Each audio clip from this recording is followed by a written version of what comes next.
Niteka n'umunezero ntangere vyo gusubira kubana namwe banywanyi bacu mubana natwe mu makuru n'ibiganiro vya misi yose dushikiriza ni kuri nombonesha kure yacu kandi yanyu umuhuza TV. Numwe tugiye kubageza ko amakuru biriko biravugwa bigezwe ko muri kano kanya ngaha mu gihugu cy'u Burundi. Akaba ari amakuru tuza kugaruka kuri byinshi bitandukanye cyane babiriko biravugwa mu bisata nka politike, ubutungane, agatakazi na muntu, umutekano eka n'ibindi byinshi babiriko biravugwa ijya nino mu kibano. Ni musangwe kaze murano makuru bivanye naho mudukurikirana muherereye mwe muri ngaha mu gihugu cy'u Burundi mu ntara zo mu buseruko, mu bumanuko, mu buraruko, mu burengero, abari mu bisagara bitandukanye vyose bigize igihugu cy'u Burundi, abadukurikirana baherereye mu bihugu bigize akarere ka Afrika y'ubuseruko, ku mugabane wa Afrika ndetse n'abari mu yindi mihinga itandukanye y'isi mwese, kandi nanone mbakengurukira ko tubana umunsi ku munsi. Ni kibazo cyari kimaze iminsi ata mutegetsi wo hejuru nk'umukuru w'igihugu, umushikiranganje wa mbere urongoye inama nkenguza amateka canke inama nshinga amateka canke se umushikiriza amanza kizigenzo Republika babivuga ko ni dossier ijanye n'iturirwa ry'amasoko ngaha mu gihugu cy'u Burundi. Byamaze kugaragara ko iki kibazo gishobora kuba cyaba ikibazo gikomeye cyane mu bategetsi cyangwa se mu nzego zo hejuru z'igihugu, guhera ku rwego rw'umukuru w'igihugu gushika ku bandi bategetsi bagiye batandukanye. Mbere kandi hakaba hari n'ibindi byinshi biriko biravugwa mu vyo bavyaratumye President Evariste Ndayishimiye arakarira bikomeye bamwe mu bategetsi batandukanye ngaha mu gihugu cy'u Burundi, harimo n'abari mu nzego nkuru z'umugambwe uri ku butegetsi CNDD-FDD. Kuri ubu rero kimwe mu bibazo vyariko biribazwa inyuma y'imiriro yariko yaduka mu masoko atandukanye hirya no hino mu gihugu, aho mu ndwi iheze hatanguye Galerie Ndayizamba na Galerie Parisien, muri iyi ndwi nayo hagafatwa isoko ya Kinindo. Ni vyavyuye icuka kibi mu banyagihugu ndetse no mu bategetsi batandukanye mu nzego zo hejuru, aho benshi bariko baravuga ati vy'ukuri niba leta inezwa bene gihugu bayo nikora amatohoza kandi nyayo. Benshi baravye ko vyagiye birashikira amasoko atandukanye ngaha mu gihugu cy'u Burundi, cyane guhera ku masoko guhera mu mwaka wa 2013 ku isoko nkuru ya Bujumbura, ibintu vyakomeje kuba bibi cyane, aho abadandaza bahaburira ibidandazwa vyabo, imitahe myinshi katikirira ndetse n'amahera menshi yo kinjijwe mu kigega ca leta binyuze mu makori n'amatagisi nayo akaba agiye uko akazima yongo. Nivyo rero benshi bariko baravuga ati nta muntu numwe afise ubwenge ato kwibaza ko amasoko ari karaturirwa. Iturirwa gisoko nkuru ya Bujumbura mu mwaka wa 2013 niryo kugeza ubu ryakozwe ko amatohoza menshi. Hariho ibimenyetso byinshi vyerekana ko bishoboka cyane ko ryaturiwe n'iperereza ry'u Burundi. Aya ni masoko yakurikiye nta matohoza akomeye yakozwe, haba ku ruhande rwa leta haba no muri societe civile. Bigaza rero bikagurana kwemeza uwakoze iryo bara. Tugarutse ku vyavuzwe muri yindwi, aho cyane ku isoko nkuru ya Kinindo, nkuko Ministre Dr Arendi Kumana bivuze, nikosa rikomeye kwemeza icaturiye canke uwaturiye isoko atamatohoza akozwe. Dufatiye kuri hipoteze ko isoko yaturiwe hari imigwi ine ishobora kubikora. Umugwi wa mbere, nkuko vyabonetse ku isoko ya Bujumbura, ubutegetsi bwo nyene burashobora guturira isoko. Kenshi biraheza bikabonekera mu kwanka gutohoza vy'ukuri ngo ukuri kuboneke. Umugwi wa kabiri n'abatavuga rumwe n'ubutegetsi, opposition, nabo barashobora guturira isoko kugira ngo bagaragaze ubutegetsi ko butitwararika abenegihugu, umutekano w'abenegihugu n'ivyabo, gutyo bigatera imigumuko mu benegihugu. Umugwi wa gatatu n'abagwanya ubutegetsi baburimwo, bashobora guturira mu ntumbero kwerekana ko utwarananiwe. Aba bikaba bivugwa ko baba ariko barondera ko Ndayishimiye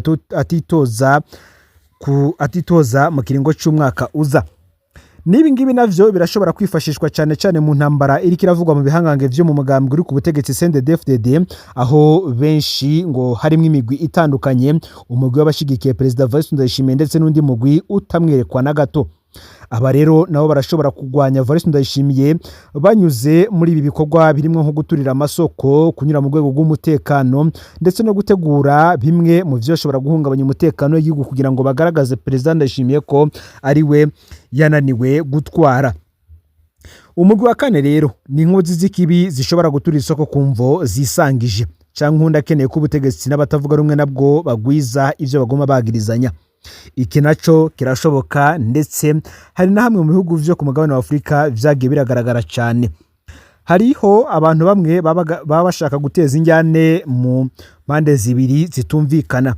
Aha rero barakora ikintu ku buryo impande zombi zama zagirizanya, bati niwe wabikoze, ubundi nawe bati abandi nabo bati ni wewe wabikoze. Ugasanga impande zisekanye n'ubundi zibandanya gusekana, ndetse kandi baguma bagwiza ivyo baguma bagirizanya. Bamwe bati ese vy'ukuri atamatohoza akozwe ninde ushobora kumenya muri iyo migwi ine wabikoze? Benshi bati mu gihugu harakenewe abashinga ntahe nyabo be n'indongozi zibereye, ngatari gutyo akantu kose kazokwaduka kazongereza ikinogo hagati y'abarundi. Cyenda subscribe canke sabone ni butarafyinda ko kugira tuje tubana mu makuru n'ibiganiro tubagezako no Muza TV mbaye kaze. President Ndayishimiye yasavye gutohoza abaturira amasoko kubafata no kuyakingira. Ibi biri mu majambo President Evariste Ndayishimiye yaraye abwiye imbonerakure mu gutanguza ibikorwa vyo guhimbaza imbonerakure Day y'umwaka w'2026. Umukuru w'igihugu nyene cyubahiro Evariste Ndayishimiye yemereye miliyoni 500 uzofata umuntu aturiye isoko, yongere kandi abwira imbonerakure ko zibishatse atasoko na rimwe ryosubira gusha. Aha yazisavye gukora ibishoboka vyose abaturira amasoko bakamenyekana bagafatwa. Aca kandi asaba imbonerakure gucungera amasoko ku buryo atasoko na rimwe rizosubira gusha. Nubwa mbere intwaro ya CNDD-FDD yemeje ko amasoko aturirwa. Nkuko amakuru abigaragaza ndetse n'amatohoza yakozwe n'abahinga batandukanye, kuva isoko nkuru ya Bujumbura ituriwe muri Nzeri umwaka w'2013, abatwara Burundi bagumye bavuga ko ari amasanganya, no mu gihe haba hariho ibimenyetso simusiga ko isoko yaba yaturiwe. Mu mwaka w'2013, Procureur General de la République Valentin Bagorikunda yarashizeho mu gukora amatohoza uco yemeza ko isoko nkuru ya Bujumbura aturiwe ni bateri yaturitse mu kibanza cy'umudandaza yitwa Vedaste Gasana. Ico gihe umugwi ntiyigeze werekana ingene wabonye iyo bateri mu isoko yahiye gatokombera. Icatangaje abantu n'ingene buke isoko yarayihiye, leta yazifise umugambi udasanzwe w'ico izokorera hahora isoko nkuru. Mu gihe umushikiranganje Edouard Nduwimana we yatangaza ko gusha ku isoko wari umugambi w'Imana. Ico gihe amaradiyo n'amasosiyete civile barerekanye ingene amatohoza yakozwe yari yuzuye ububeshi. Haranasabwa amatohoza kwigandagurwa ry'umunyapakistani Ali Somuji yavuga ko yazanye poudre yaturiye isoko, canke urupfu rutangaje rw'umukozi w'iperereza Majoro Jean Bosco Nsabimana batazira Maregos yavuga ko yazanye ama explosive muri toitiri canke se mu gisenge c'isoko. Leta ivyo byose yaravyanse. Inyuma y'isoko nkuru ya Bujumbura harahiye amasoko menshi kugeza no muri inondwi. Nta wundi mugwi w'amatohoza wigeze ushirwaho, leta yagumye ivuga ko ari amasanganya bigahera gutyo. Mwigenekerezo ry'icenda rishira igenekerezo ya 10 mu kakaro y'umwaka w'2026 isoko nkuru ya Ngozi yarahiye. President Ndayishimiye yavuze ko ari isanganya, nta mutegetsi n'umwe yigeze avuga amatohoza. Abadandaza batangaye buke babwiye ko isoko izokubakwa mu mezi 6, baca baragumimuka barayiyubakira kubera batinye umugambi wo kubatwara ibibanza vyabo. Ivyo vyahize gutyo. Mu ndwi iheze kwigenekerezo ya 21 myandagaro y'umwaka w'2026, Galerie Ndayizamba na Le Parisien zarahiye Bujumbura. Icegera cy'umukuru w'igihugu Prosper Bazombanza yatangaje ko ari isanganya rishobora kuba ryavuye ku ipasi y'amakara. Yigeze avuga uwabonye iyo pasi. Nta mugwi w'amatohoza wigeze ujaho. Ejo bundi kwigenekerezo ya 25 myandagaro y'umwaka w'2026, igice cy'isoko rya Kinindo cyarahiye. President Ndayishimiye nta butumwa bwo guhoza abadandaza yigeze yandika ku mbuga ngurukana bumenyi ziwe nkuko bitangazwa na Pacifique Ninahazwe. Umushikiranganje Ndikumana niwe yatangaje ko atawohirahira ngo avuge ivyaturiye isoko atamatohoza akozwe, nta mugwi w'amatohoza wigeze ujaho. Benshi kandi tukabibutsa ko kuri uyu munsi w'igenekerezo ya 25 myandagaro y'umwaka w'2026, igice cy'isoko rya Kinindo gisha. Ico gihe ubutegetsi bwagaragaje inyifata idasanzwe, aho umushikiranganje Ndikumana ari we yashikirije ijambo ry'ihumure mu banyagihugu ndetse n'abadandaza bari bajeje kuhaburira ivyabo, ndetse n'igipolisi gikora igikorwa kidasanzwe co kuzibira ingene abasuma bo kwiba bimwe mu vyari bisigaye bitarasha vyariko birakizwa n'abadandaza banyenevyo. Bamwe bati aba influencer bandayishimiye bo barazi abaturiye amasoko. Nkuko Pacifique Ninahazwe abitangaza, kuva mu ndwi iheze hahiye Galerinda y'Izamba na Le Parisien. Hari ikintu gishasha cadutse. Urubuga umukubito rusanzwe rwegereye cyane mu muryango wa President Ndayishimiye nigo umengo rufise ubutumwa rwatumwe kwinjiza mu Barundi. Nkuko Pacifique Ninahazwe abananya bivuga agira ati aba influencer bandayishimiye baguma bakurakuranwa umwe inyuma y'undi kuza kuvuga ko baza baturiye amasoko. Mu ntango umwe mu barongo y'amashira hamwe ari mu Burundi yatangaje ko urwo rubuga kuri urwo rubuga ko Uburundi bwatewe, agira ko avuga ko intambara ivugwa iriko igwanwa kwinshi. Nyene urwo rubuga yaragerageje gusokoroza umutumire ngo abaturira amasoko abaturira amasoko ari abatavuga rumwe n'ubutegetsi. Umutumire aranka kuvuga abo yari karadomo agatoke. Inyuma yiwe haciye hatumwa ko abatomora amazina. Umuririmbyi Thomas Nzeyimana batazira Mukombozi, uyu nawe akavuga ko nawe yegereye cyane ubutegetsi bwa President Ndayishimiye. Muti Mukombozi mu majambo yiwe yagize kuri ico kiganiro we yatangaje iki? Reka tugaruke ku vyashikirijwe na Mukombozi. Uti ababikora n'abarundi b'abanyakibi banku Burundi n'Uburundi. Tudacijya nino isoko ya Kinindo yaraturiwe kandi bikogwa bihagarariwe n'umurundi nawo ntabibonye kandi ntamuzi. Nimba atanyisha ibibazo dufise azanye ivyo uri kurakora vyose ubutumari iki? Aya namwe mu majambo yashikirijwe na Nzeyimana Thomas umuririmbyi w'umurundi abenshi bazi nka Mukombozi, umwe mu bari baritoje mu bashinga amateka bigenga mu mwaka weze 2025. Ivyo yabishikirije ku igenekerezo ya 2026 Myandagaro ku rubuga umukubito, aho yari kashikiriza uko yakiriye amakuru y'isha gisoko rya Kinindo mu gisagara ca Bujumbura ryabaye ku igenekerezo ya 2025 Myandagaro uyu mwaka w'2026. Mukombozi ati nta vya diplomasi bikenewe, isoko yaraturiwe. Dufise amazu ya kera ya leta afise installation zishaje kandi atekwamwo ariko ntarigerasha. Mukombozi agashikiriza ko ababikora bose ataneza bashakira Abarundi n'Uburundi, aho yagize ati nimba mfise ifu n'amagogwa yo kubura imboga niba tazumpa ntiwondekera iyo fu yanje. Yongera ati niba umuntu ashaka gushikira ubutegetsi aciye muri izo nzira wumva azomarira iki Burundi n'Abarundi? Wo wumva hari iciza ashakira igihugu kweri?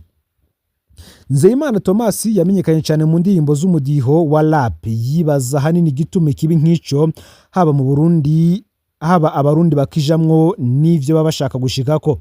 Akabona ko iyo nzira idashika, ahubwo abafise ico bashaka bogerageza gushikako batagize ikiraro abarundi b'inzira karengane. Aho yagize ati ababikora nabashaka guteranya leta n'abanyagihugu canke guteranya abatavuga rumwe na leta n'abanyagihugu. Yongera ati niba ushaka gukuraho ubutegetsi ntubuzi, niba ushaka gukuraho ubutegetsi ntubuzi, niba ushaka kugirira nabo umugambwe ntangore yawuzi, niba ushaka gukuraho umukuru w'igihugu ahatantu hazi, imodoka giramwe urumva zigenda zinyegeje. Mukombozi akanegura ingendo y'abanyepolitike bamwe bariko bakoresha kugira bakuru ubutegetsi canke bagume ku butegetsi. Ayo majambo Mukombozi akaba yashikirije n'agashavu kenshi, aho yavuga ko ibintu nk'ibi bikunze kwigaragaza mu gihe c'amatora kubera abarundi bamwe bazi ko gushikira ubutegetsi ari akaryo keza ko kuyora amatungo. Agasaba ababirimwe bose kubihagarika. Aya majambo y'inkoramutima Mukombozi akaba yarashikirije nyuma yuko ishirahamwe Arucoto naryo ryerekanye amakenga rifise kubiriko biraba mu Burundi bijanye n'iturirwa ry'amasoko n'ibibanza vy'idandarizo. Vianney Ndayisaba arongoye iryo shirahamwe Arucoto akaba yarashikirije ko abanyepolitike bari hanze y'igihugu biboneka ko bafise ico bazi kuri iyo miriro yaduka mu isoko, kuko bamwe muri bo bashikirije ku mbuga buhaniro ko amasoko n'izindi nyubako zizosha zigaca zisha. Mu kiganiro Mukombozi yatanze akaba nawe nyene yarashizimwe amazina ya bamwe mu banyepolitike bari hanze y'igihugu, aho yumvikana asa nawe n'uwikeka ko abo banyepolitike bashobora kuba bari mu bari inyuma y'iyo miriro yibonekeza mu masoko no mu bibanza vy'idandarizo. Bompi bakibutsa ko inyishu Uburundi bufise zitazova mu gukenesha abarundi, ahubwo ivyo bizotuma izo ngorane ziyongera gusumba. Niwaramutswa ishirahamwe Orukome Gabriel Rufyiri nawe nyene yaragize icashikiriza inyuma yaho yumviye ko isoko ya Kinindo yahiye. Gabriel Rufyiri akaba yemeza ko iyo soko yaturi uhereye mu kibanza carimwe matera. Yagize ati abari bahari bavuga ko bumvise ikintu giturika nk'ibombe gutyo aho kivugiye umuriro ucutangura kwaduka. Gabriel Rufyira akemeza ko iyo soko yaturiwe nkana atari impanuka isanzwe yayishikiye. Tubitse ko isoko ya Kinindo yahiye ku igenekerezo ya 25 Myandagaro uyu mwaka nyuma y'undi muriro wadutse mu bibanza bikomeye vy'idandarizo byo mu gisagara ca Bujumbura bita Galerie Ndayizamba na Galerie Les Parisiens nyene. Aho naho hakaba harahiye agatokombera ku igenekerezo ya 21 Myandagaro uyu mwaka. Muri ivyo biganiro kandi nanone Isidore Mbayahaga nawe yarashikirije ikiganiro abivuga ko hoze mu gisirikare Dieudonné Irakoze batazira Dione asanzwe akorera inzego z'iperereza mu ibanga no kuzindi mboga abazwi nk'aba influencer bandayishimiye ngo barakobeje bose abafise amazina bahawe bagoma basubiramwo ngo nta matoza namwe inzego z'igihugu aba influencer nibo bavyuka bakaca bamenya abaturiye amasoko. Ku mbuga ngurukana bumenyi naho hariho igisirikare cy'imonera kune ngo zayo igikorwa cyo kuguma zandika ku makomanteri n'abatavuga rumwe n'ubutegetsi ngo baturiye amasoko nkuko bibandanya bivugwa muri iyi nkuru ya Pacifique Ninahazwe. Ni byinshi biriko biravugwa. Umuntu ashobora kuvuga ko Bob Rugurikana Alexis Ndwije ngo ari imigambi basangiye muri uyu mwaka ngo numu karirata. Umazina aba influencer bandayishime ngo batumwe kuguma basubiramwo harimo umuyobozi mukuru wa RPA Bob Rugurikabe no mukuru wa MSD Alexis Nduhije. Ngo birashoboka ko ivyo bariko baravuga babivuga nimaka kubera babitumwe gusa canke bakabikora kubera atamakuru batohoza vy'ukuri. Twabutsa ko Bob Rugurika ari umwe mu batangaje cyane ivyi imigambi yo guturira amasoko ndetse na bimwe mu bibanza abarundi bazemwe buraro n'uburamuko ngivyo navyo bigakogwa bikozwe n'ubutegetsi buriho kuri ubu bwa President Voice Ndayishimiye ngo muri yangendo bihaye yo gukenesha abarundi. Ivyo ni vyatangajwe na Bob Rugurika arongoye radio RPA. Mu yandi makuru ariko aravugwa agezwe ko muri kano kanya uti turaneguye abasutse abatoye mu kubaburabuza ngo ntibakore ico bemerera abarundi izuba riva ahubwo bakabahimiriza gushira inyungu zabo imbere y'inyungu rusangi. Abo sibo bigemezwe twifuza nibo bakenyezi b'imboneza igihugu gikeneye ngo gishobore gushitsa imbona kazoza yacu. Haduga hamanuka turabandanya urugendo nico civugo cacu cy'uyu munsi. Rosaline Kamariza arongoye ingomaji itunganya higanwa Miss Burundi mu kiganiro cyo gushikiriza ivyarangoye mu gutunganya higanwa rya Miss Burundi umwaka wa 2025 no kugurura icesi higanwa ryo muri uyu mwaka wa 2026. Aho majambo yagize ati iri higanwa duherutse gutegura ntivyari ryoroshe na gato. Haribonekeje intamba mwijanye n'uburyo butashoboye gukwira ngo ivyarangoye vyose bishobore kurihwa ku gihe. Twarashoboye kuronka abunganira ibikorwa batari bake aho ibice 40% bashoboye gutanga uburyo ibice 60% nabo bashigikira ihiganwa bijanye n'amaserivisi ajanye n'itunganywa ry'iryo higanwa. Uburyo bwegeranijwe bwarashoboye kuriha gushika ku bice 75% gushika iganwa rirangiye. Naho vyagenze uko twagumye twiga imigambi yotuma twegeranya uburyo bwotuma nibitarishwe bishobora kuriha nkuko abandanye bitangaza. Uti ntivyari byoroshe ariko no munsi turi niteka ryo kubamenyesha ko tutirukiye ubusa. Twararonse abatwunganira arico gituma mu kiringo kitarambiranye ibice 85 bizoba bimaze kurihwa ndetse nibisigaye ntibizoteba gutunganywa. Rosaline Kamariza arongoye ingo sa itunganya higanwa Miss Burundi mu kiganiro cyo gushikiriza ivyaranguwe mu gutunganya higanwa rya Miss Burundi no kugurura icesi higanwa mu mwaka uza no kugurura murantungi kugurura ibikorwa vy'ihiganwa ryabaye mu mwaka weze ndetse no kugurura icesi ibikorwa vyo muri uyu mwaka wa 2026. Mu gihe hari abari bamaze iminsi rero bibaza bitandukanye kwiganwa rya Miss Burundi ry'uyu mwaka irishira hamwe rijejwe kuri tunganya ryatanze umuco. Ivyo bikaba vyabaye mu kiganiro n'abamenyesha makuru cabaye kuri uyu munsi umugwi aho mu gutunganya Miss Burundi ugiye imbere na Rosaline Kamariza arongoye ico kigo amenyesheje ibi bikurikira. Kwandika abifuza kugiganirwa Miss Burundi vyuguruwe guhera ku igenekerezo ya 29 gushika ku igenekerezo ya 29 Myandagaro gushaka kugenekerezo ya 28 Nyakanga umwaka wa 2026. Uti ivyisungwa turabigaruka ko kabimwe muri bishasha vy'irihiganwa uyu mwaka Miss Populaire ashobora kutazobamwo mu bahabwa ubushimwe kiretse abashigikira ihiganwa babitangiye uburyo. Kubiganwa rero rigiye gutangura ricerewe Miss Burundi ahari yararangije ikiringo kugenekereza 2025 mukaka uyu mwaka rifitanye isano no kuronka abafatanya ibikorwa bazoshigikira irihiganwa. Kucerekeye ubushimwe Miss Burundi azoronka ibahashe miliyoni 25 z'amarundi hamwe n'imodoka, cegera ciwe azoronka miliyoni 15 nayo cegera ciwe ca kabiri aronke miliyoni 10. Ngaho rero amakuru yaragezwe ko muri kano kanya fyonda subscribe canke sabone ni utarafyonda kugira tuje turabana mu makuru n'ibiganiro tubageza ko usangiza no makuru bagenza aho bari hose kugira ngo nabo baje baramubambira bashikirwa nayo biriko biravugwa bigezwe ko ngaha mu gihugu cy'u Burundi yabe biriko biravugwa mu gisata ca politike agata y'akazi na muntu imigenderanire n'andi makungu n'ibindi byinshi biriko biravugwa bigezwe ko no Muhuza TV Imana ibahezagiye ibikorwa vyanyu vya misi yose muriko murakora.